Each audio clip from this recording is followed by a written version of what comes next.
Baik, bismillahirrahmanirrahim. Assalamualaikum warahmatullahi wabarakatuh. Pada pertemuan kali ini kita akan membahas mengenai metabolisme karbohidrat, di mana sedikit overview tentang metabolisme di dalam tubuh manusia, di mana metabolisme itu adalah suatu proses kimia yang terjadi di dalam tubuh makhluk hidup, di mana proses ini dia melibatkan enzim dan interaksi antara enzim secara spontan. Dia ini melibatkan berbagai jenis metabolit sehingga tujuannya itu adalah menghasilkan energi, mendaur ulang komponen yang sudah tidak diperlukan lagi oleh tubuh. Nah, untuk metabolisme dalam tubuh manusia, baik itu karbohidrat, protein, ataupun lemak yang kita makan, itu akan mengalami proses digesti dan absorpsi sehingga menjadi suatu komponen yang lebih sederhana. Contohnya untuk karbohidrat sendiri, apabila dia dimakan oleh kita, maka di proses absorpsinya di dalam tubuh dia akan diolah menjadi suatu senyawa simple sugar atau gula sederhana ya, yang terutama itu adalah dalam bentuk glukosa. Kemudian selanjutnya glukosa ini akan mengalami proses katabolisme, yaitu penghancuran secara enzimatis menjadi suatu senyawa yang pada akhirnya digunakan oleh tubuh untuk menghasilkan energi dalam bentuk ATP, yaitu satu senyawa dengan ikatan fosfat yang memiliki energi yang tinggi. Nah, karbohidrat itu sendiri adalah suatu senyawa organik yang terdiri dari unsur C, H, dan O dengan perbandingan 1 atom C, 2 atom H, dan 1 atom O. Nah, karbohidrat ini sendiri seperti dalam overview human metabolism yang saya jelaskan pada slide sebelumnya, dia merupakan sumber energi ya yang utama dan sumber cadangan energi bagi tubuh kita. Di mana melalui proses metabolisme si karbohidrat ini akan menjadi atau menghasilkan energi ataupun cadangan energi bagi tubuh. Nah, setelah mengalami proses absorpsi tadi menjadi suatu gula yang sederhana, di mana yang paling utama itu adalah dalam bentuk glukosa, maka glukosa ini menjadi sumber energi utama bagi sel tubuh manusia. Jadi makanan yang kita makan itu akan dibentuk menjadi karbohidrat oleh mengalami proses enzimatik ya di dalam mulut kita ya, oleh adanya enzim lipase itu menjadi suatu senyawa karbohidrat. Kemudian karbohidrat ini mengalami proses absorpsi dalam bentuk gula yang sederhana, yaitu glukosa. Kemudian glukosa ini akan mengalami proses metabolisme atau katabolisme menjadi suatu senyawa yang dapat disimpan sebagai cadangan ya, cadangannya baik itu di hati maupun di otot, yaitu glikogen. Nah, kadar glukosa dalam darah ini sendiri dipengaruhi oleh dua faktor, yaitu faktor endogen dan juga faktor eksogen. Di mana faktor endogen ini adalah humoral faktor seperti hormon insulin, kemudian glukagon dan juga kortisol. Sedangkan faktor eksogennya itu yaitu baik jenis maupun jumlah makanan yang kita konsumsi serta aktivitas fisik yang kita lakukan ya. Nah, ini sedikit ya penjelasan mengenai pengaruh hormon yang berperan di dalam metabolisme glukosa di dalam tubuh kita, yaitu apabila kadar glukosa darah kita rendah, maka ini akan cenderung merangsang sekresi hormon glukagon ya. Kemudian sebaliknya apabila kadar glukosa darah kita tinggi, maka dia akan merangsang sekresi dari hormon insulin. Nah, untuk keadaan darurat sendiri, maka hormon yang tersekresi akibat adanya keadaan darurat ini adalah hormon adrenalin. Nah, untuk regulasi kadar gula darah, kadar gula di dalam darah itu harus dijaga keseimbangannya, di mana untuk menjaga keseimbangan ini ada peran dari yang namanya hormon insulin yang diproduksi oleh kelenjar beta sel pankreas. Nah, mekanisme kerjanya sendiri dari insulin ini adalah mengubah gugusan gula tunggal menjadi gugusan gula yang majemuk, yang sebagian besar disimpan di dalam hati dan sebagian kecilnya lagi dia akan disimpan di dalam otak sebagai cadangan pertama. Jadi, jika kadar gula di dalam darah kita masih berlebih, maka hormon insulin ini melalui satu proses yang kimiawi, dia akan mengubah kelebihan gula ini menjadi lemak dan protein yang kemudian disimpan sebagai cadangan kedua. Ya, jadi pada cadangan pertama dia disimpan di dalam otak ya menjadi bentuk yang majemuk atau glikogen tadi, kemudian untuk sebagai cadangan keduanya dia akan dirombak lagi menjadi lemak dan protein yang diperlukan untuk apabila di cadangan pertama ini sudah tidak cukup atau tidak cukup adekuat untuk memenuhi kebutuhan di dalam tubuh kita. Nah, gula ini setiap saat didistribusikan ke seluruh tubuh sebagai bahan bakar yang digunakan dalam seluruh aktivitas hidup. Jadi dalam kondisi puasa, maka cadangan gugusan gula majemuk yang disimpan di dalam hati ini akan dipecah dan dilepaskan ke dalam aliran darah. Nah, jika ternyata masih diperlukan tambahan gula lagi atau tidak cukup adekuat seperti yang saya bilang tadi, maka cadangan kedua yang disimpan dalam bentuk lemak dan protein ini juga nanti akan diuraikan menjadi bentuk glukosa. Nah, ini sedikit penjelasan tentang jenis-jenis karbohidrat ya. Jadi karbohidrat itu terdiri atas monosakarida, disakarida, oligosakarida, dan juga polisakarida. Itu dibedakan berdasarkan jumlah atom karbonnya. Ya, nanti bisa dibaca lagi.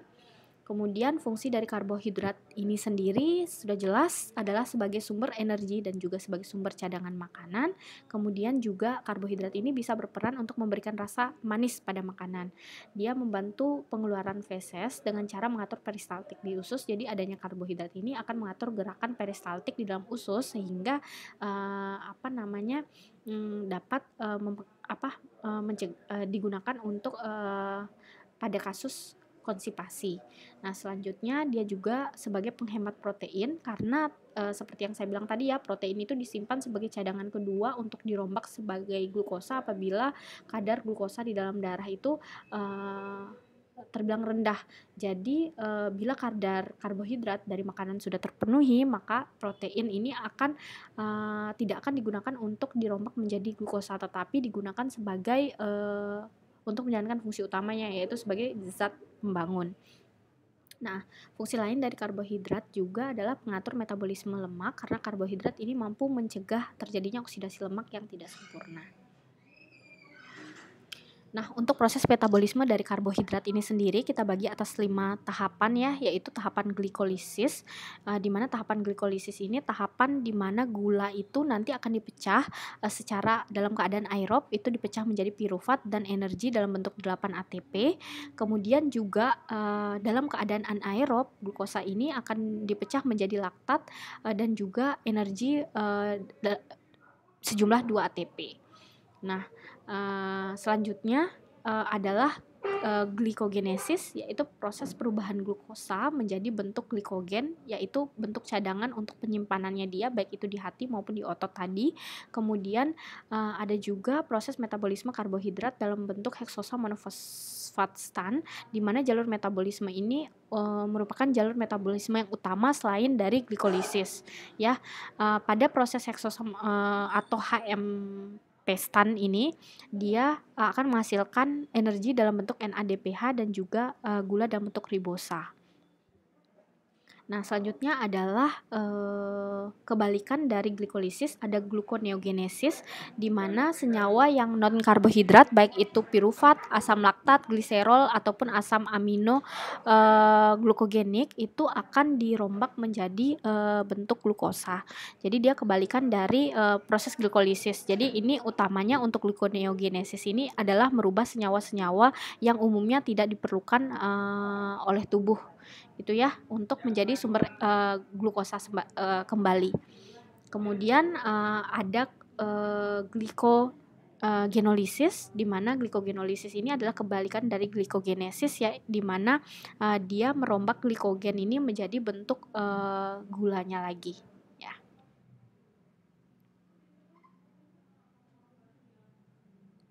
Nah, ini untuk glikolisis, di mana kita ketahui bahwa glikolisis ini merupakan jalur utama dari metabolisme glukosa. Proses glikolisis ini sendiri dia terjadi di dalam sitosol, kemudian dapat terjadi melalui 2 cara berdasarkan ada atau tidaknya oksigen yang terlibat, di mana apabila ada oksigen yang terlibat atau dalam kondisi aerob, maka hasil yang dihasilkan itu adalah bentuk asam pirufat. Sedangkan apabila dalam keadaan anaerob, maka hasil yang dia hasilkan adalah bentuk dalam bentuk asam laktat ya, yang digunakan untuk gluconeogenesis. Nah, Pada keadaan anaerob ini dia terjadi apabila dalam keadaan otot sedang bekerja ekstra ya, jadi tidak ada atau tidak ada mitokondria di sana, misalnya pada eritrosit. Jadi umumnya itu kondisi anaerob itu terjadi dalam keadaan ini. Jadi kalau kita sedang melakukan otot bekerja ekstra seperti dalam keadaan kita nge-gym, maka energi atau gula proses penghasilan energi itu cenderung terjadi dalam keadaan anaerob atau tanpa melibatkan oksigen. Nah, ini sedikit ya mengenai jalur glikolisis, di mana glukosا yang ada itu melalui bantuan dari enzim heksokinase, maka dia akan diubah menjadi glukosa 6-fosfat. Ini akibat adanya perpindahan gugus fosfat 1 ya dari ATP. Jadi ATP ini melepaskan satu gugus fosfatnya menjadi ADP, kemudian gugus fosfatnya itu dia melekat pada atom C nomor 6 dari gugus glukosa sehingga menghasilkan glukosa 6 fosfat. Nah, selanjutnya dengan bantuan enzim fosfoheksosa isomerase, maka si glukosa 6 fosfat ini dia akan berubah menjadi fruktosa 6 fosfat. Kemudian ada di sini melibatkan lagi ATP ya. ATP melepaskan satu gugus fosfatnya menjadi ADP, di mana gugus fosfatnya ini dia akan melekat pada ujung rantai nomor 1 dari fruktosa 6 fosfat tadi sehingga menjadi fruktosa 1,6 difosfat. Nah, pada proses ini akan terjadi atau melibatkan berbagai macam enzim ya sesuai dengan urutannya sehingga pada akhirnya itu akan dihasilkan molekul pirufat ya.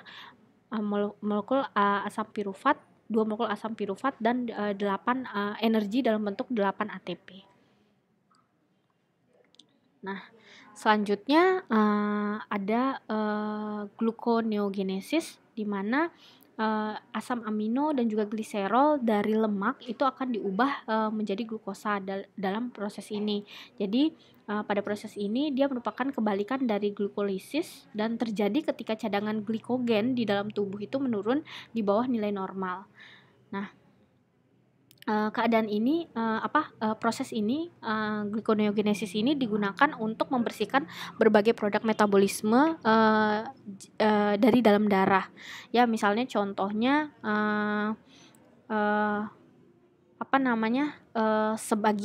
hanya sebagian dari laktat yang akan dioksidasi di dalam jaringan, sisanya itu dia akan diubah kembali menjadi glukosa karena tidak diperlukan oleh tubuh. Ya, jadi dia akan mengalami proses yang namanya perombakan kembali menjadi glukosa, di mana proses ini disebut dengan gluconeogenesis. Nah, asam amino juga merupakan bahan dasar ya dari proses gluconeogenesis, di mana asam amino ini akan dideaminasi sebelum masuk ke dalam siklus yang namanya siklus Krebs. Nah, jadi prosesnya seperti ini ya, bahwa kalau tadi itu kita dari bahan dasar glukosa itu menghasilkan energi dan membentuk senyawa pirufat, tapi tidak semua senyawa pirufat ini diperlukan ya di dalam jaringan, maka dia digunakan sebagai bahan dasar untuk pembentukan glukosa kembali. Ya, proses ini melibatkan berbagai macam hormon juga di sini. Nah, selanjutnya berbagai macam enzim ya. Nah, selanjutnya ada glukogenesis, di mana glukogenesis ini merupakan proses sintesa glukosa itu menjadi glikogen, yaitu glikogen ini merupakan senyawa yang umumnya merupakan senyawa cadangan ya yang disimpan di hati ataupun di otot. Jadi proses glikogenesis ini umumnya terjadi baik di hati maupun di otot. Jadi di hepar atau di hati cenderung proses glikogenesis ini digunakan untuk mempertahankan kadar gula darah, sedangkan di otot itu digunakan lebih untuk kepentingan otot sendiri ya. Jadi kepentingan setempat dari otot itu ketika otot itu membutuhkan energi. Nah, prosesnya seperti ini. Dan berikutnya ada glikogenolisis, yaitu kebalikan dari glikogenesis. Jadi bila glikogenesis tadi kita merubah glukosa menjadi bentuk simpanannya dalam bentuk glikogen, ini sebaliknya, yaitu dalam keadaan di mana kadar glukosa darah kita itu cenderung rendah, maka si glikogen tadi yang tersimpan baik di hati maupun di otot kita gunakan untuk pembentukan glukosa kembali. Nah, misalnya ini untuk glukosa di hati itu kita gunakan sebagai dalam keadaan puasa ya, misalnya contohnya. Kemudian juga bisa dipakai dalam keadaan kita overtraining. Jadi otot kita tuh bekerja terlalu ekstra, misalnya dalam kondisi nge-gym tadi. Nah, yang terakhir ini merupakan bentuk metabolisme karbohidrat yang utama selain glikolisis, yaitu heksosa monofosfat stan atau HMP stan kalau kalian lihat di dalam berbagai literatur. Ini disebut juga jalur pentosa fosfat atau heksosa monofosfat. Dia menggunakan bahan utamanya atau raw material dari proses ini itu adalah glukosa 6-fosfat. Nah, apa sih bedanya si jalur HMP SAN ini dengan glikolisis? Itu adalah di mana pada HMP SAN ini dia menggunakan NADP, jadi bukan NAD. Kemudian juga dia cenderung dia akan menghasilkan CO2, kemudian dia tidak menghasilkan ATP tapi menghasilkan ribosa fosfat. Ya, jadi ini fungsinya fungsi dari kegiatan atau proses HMP SAN ini adalah yang pertama dia memproduksi NADPH ya, NADPA, atau digunakan untuk sintesis reduktif seperti biosintesis asam lemak dan juga steroid. Kemudian fungsi lainnya adalah sebagai penghasil ribosa, yang mana ribosa ini diperlukan pada biosintesis nukleotida serta asam lemak. Nah, untuk lintasan atau proses HMP SAN ini dia bekerja aktif di dalam hati, kemudian di jaringan adiposa atau jaringan lemak, kemudian di korteks adrenal, tiroid, di eritrosit juga, kemudian di testis, kelenjar mamae, terutama pada wanita yang menyusui dan memiliki aktivitas yang rendah di dalam otot skelet. Nah, ini jadi ringkasan dari materi kita pada hari ini, yaitu di mana glukolisis itu dia adalah proses pemecahan glukosa, di mana dia ini merupakan jalur metabolisme utama dari karbohidrat. Nah, ini bisa terjadi secara aerob, di mana glukosa itu dia akan dipecah menjadi senyawa pirufat dan energi berupa 8 ATP, sedangkan dalam keadaan anaerob atau tidak ada oksigen yang terlibat, maka glukosa ini dia akan berubah atau dipecah menjadi senyawa laktat dan energi dalam bentuk 2 ATP. Nah, sebaliknya glikolisis ini ada gluconeogenesis, yaitu pembentukan gula ya dari produk baru selain gula, yaitu bisa pirufat ataupun juga laktat. Ya, baik asam pirufat ataupun laktat ini dia akan berubah kembali menjadi glukosa. Bila mana ini terjadi yaitu dalam keadaan hipoglikemi ya. Kemudian apabila tubuh itu secara normalnya ingin menjaga homeostasis di dalam tubuh, yaitu dengan mengurangi produk yang tidak diperlukan oleh tubuh itu sendiri. Nah, selanjutnya ada proses yang namanya glikogenolisis, di mana dia memecah glikogen menjadi glukosa, yaitu glikogen yang merupakan cadangan penyimpanan makanan ya di dalam otot maupun di dalam hati. Jadi glukosa ini dihasilkan untuk mengalami proses glikolisis sehingga menghasilkan energi.